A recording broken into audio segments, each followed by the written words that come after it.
Le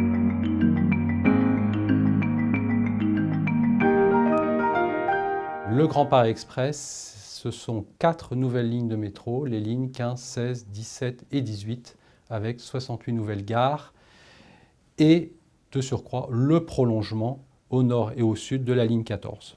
Le Grand Paris Express représente 200 km de nouvelles voies de métro, ce qui revient à un quasi-doublement du réseau de métro actuel. Ce sont 2 millions de voyageurs quotidiens qui l'emprunteront. 90% de ce nouveau réseau sera souterrain, d'où l'enjeu essentiel de la gestion des terres que nous devons excaver pour réaliser les gares, les puits de sécurité et les tunnels. Pour réaliser ces 4 nouvelles lignes de métro, il va falloir excaver 45 millions de tonnes de déblais.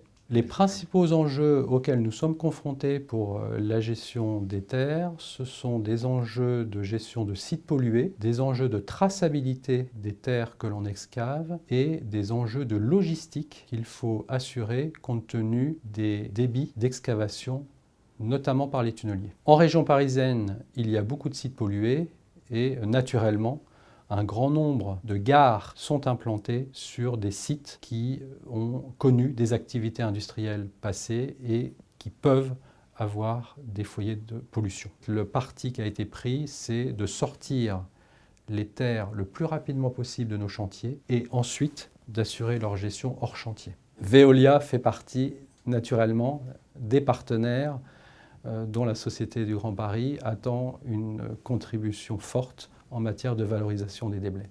Une voie de valorisation qui paraît extrêmement prometteuse est celle de la production de terres fertiles à partir de terres stériles et de matières organiques. Ces terres fertiles pourront être utilisées en aménagement de parcs, d'espaces paysagers et pourquoi pas en agriculture urbaine. Une autre voie de valorisation des déblais est celle des matériaux de construction à partir de terre, en profitant de l'opportunité des chantiers d'aménagement du Grand Paris.